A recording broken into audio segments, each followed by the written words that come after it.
Hey, One Tree Hill fans, thanks for being here. So I just got done listening to the podcast for episode 3. It was first day on a brand new planet, and I forgot all the stuff that went down in this episode. There's so much, but I am so happy that they mentioned about how Dan just shows up everywhere, because like I've been saying that for a while now. It's just crazy how he just shows up everywhere. He must have trackers on everybody. So, I do think I forgot about in this episode that he like chokes. He tries to choke Peyton, and then they're like, "Well, why didn't Peyton tell her dad?" That's not Peyton's style. She never told him anything. But I totally love that when Karen stands up for Whitey. That's one of my favorite moments in this whole series because Whitey's amazing and Karen just rode into battle and freaking told everybody what's up. And the funniest part is when they spun the wheel and said, "Who's the biggest drama queen?" Dan has Real Housewife energy. So let's get into this episode. I always love the little predictions for the next school year or the year that Lucas and Haley do. This one was pretty funny. Oh my gosh. I'll kiss a boy. I'll talk to Peyton Sawyer. And then like when Lucas is all like reading this year mom and Keith will get married. Sad foreshadowing. And then like Haley's saying, "This year I'll date a musician." Awkward. Oh my god. Nathan's all like, all their lockers are together and alphabetical. Oh, you should have used your stage name. Cold. Oh my god. Lucas pimping Brooke's locker. Oh. Yeah. It always like messes with my head to see Peyton just be so angry with Haley. And everybody's like looking at her at school, like either making fun of her, being like, "Oh, she's on the road, she's a celebrity." I like that it kind of shows Nathan like noticing that Haley's kind of getting like picked on and stared at. But on the podcast, I think Joy made a really good point about how, you know, Nathan had such an unstable home life, and so Haley really represented stability to him. So for her leaving really threw him, which honestly helps me understand his anger. I mean, like, I understood why he was angry, but that really helped it click for me. Like, okay, yeah, I get that. They really are all kind of simmering in their trauma. Oh my god, Mouth is so angry. But hey, yay for podcasting. Back in 2005, not too many people heard of that. Oh my god. Another crazy conversation with Whitey and Dan. But I do love that Whitey is like lighting his candle. "What's the matter, Danny? I thought fire was Satan's friend." Lucas does constantly find himself in those weird situations because here comes Ellie, a person he hardly knows, asking Lucas to ask Peyton to give her another chance because she's not on drugs. She has cancer. Dan is such a douche, I swear. He's just like, that whole conversation on the court with Lucas, it's like, at first I kind of thought the dog analogy, he was referring to Lucas, but I'm like, you really took in a dog? Ugh, damn it. No. And I kind of think it's funny that Lucas didn't kind of correct Dan because Dan obviously thinks that Lucas tried to kill him. No, he saved you, dumbass. Poor Mouth. So mad about Erica Marsh. Aw.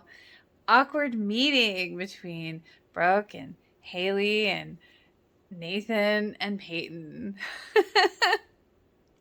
Oh my god, Whitey calling Haley Avril Lavigne. Hilarious and adorable on so many levels. Oh my god, Whitey giving Haley a detention slip. Karen coming with the wisdom for Larry. Like, you gotta protect Peyton from regret this time around. She needs to talk to Ellie. I love that Whitey put Haley and Nathan together in detention. So funny. And the extra kid that comes in with this detention slip. Get lost, kid. You're pardoned. And of course, Nathan didn't talk to her. Ooh, and then Whitey gave her 3 more detentions because that bitch tried to fight her. I don't know what the bitch's problem is. Like, are you jealous? I mean, pushing her? Like, that's intense. Hey, at least Nathan talked to her a little bit on the second detention. Yeah, I don't really think trying to invite Ellie into Peyton's room looking through her art was the best idea, Larry. That was dumb. I totally am with Peyton on being upset about that. The moment between Haley and Brooke was so sweet. The scrunchie is funny. And then Brooke comes in with the really good. Sometimes people just play hard to get because they need to know that you're here for the long haul. True. It is kind of a weird thing that Karen, Nathan's dad's ex, would be giving him such good advice. But Karen, I think, just gives everybody good advice. And she's like, dude, you wanted Haley back. Now she's back. What are you going to do about it? And he's like, well, the guy she left me never come back. It's like, oh my God, you're so stubborn. Like, I get it. You're traumatized. But dude, get your head out of your ass, okay? But at least he did tell her about the school board meeting because apparently she didn't know. Nice heart-to-heart moment between Larry and Peyton at the stoplight. At the stoplight. Leave it to Dan to freaking make Whitey's illustrious coaching career about him. The very fact that Dan said he loves Whitey. And then Whitey's like, did anybody else get a little bit emotional when Karen gave that speech? Oh my God, it was so good because she was able to just like completely just, smack Dan verbally in the nicest way, but just, so beautiful about Whitey too. I love that Whitey is, he's retained and he's like, bad news, gentlemen, you're stuck with me. And Karen just has that just happy, but the fact that Dan is just like, ugh, and she's just like even happier at that fact.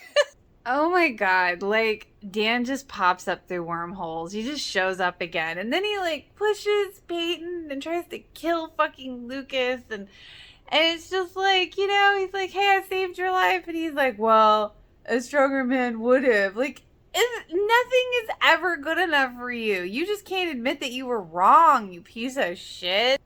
And the fact that he's like, this will be our secret, and this goes for you too, Miss Sawyer. It's like, what? That doesn't even make sense. I like when Peyton asks Lucas, are you okay? And he's like, that's my father. What do you think? Good boy. Interesting thought. Like, it's so crazy that Lucas told Peyton that he saved Dan.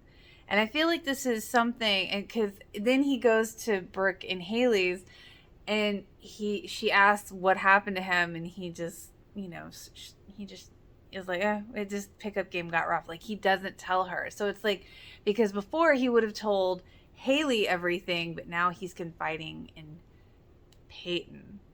So, foreshadowing. So Nathan wants a divorce because he doesn't want to say with an annulment. Doing an annulment says that the marriage never happened. So it's interesting though, because it's like, okay, you say you want a divorce, but their state says you have to be separated for a year before you get divorced. So he goes, let's see what happens in that time. So it's like, to me, that's still saying there's hope, and I don't feel like Haley's hearing that right now. Oh my God, Brooke trying to get Lucas to stay, and he's like, I'll stay, we're exclusive. And then he like actually walks away, and she's like, that's first, right? Oh, I forgot about Whitey giving Mouth the exclusive that after this season, he's gonna retire. No. Oh, Mouth asking Whitey, how do you deal with someone that you love, that you lost? And he's just like, shut the door and pull up a chair. Like, oh. Oh, yes. Peyton has a podcast now, too. Instead of a therapist, she's talking to the podcast. All the unsent letters that Brooke has for Lucas. And cool little drawer in her bed, by the way. And what did Dan get handed by the cop? What was in the envelope? Oh man, Haley seeing those bitches talking about her being just bitches, and then here comes Nathan, and he's like, "Come on, we're late for class," and that the hand on her back. It's just, oh my god, I love it. I agree with what they said on the podcast. There's everything. Oh my god, that's it for me on this episode. I hope you enjoyed. If you did, feel free to like and subscribe, and I will see you next week.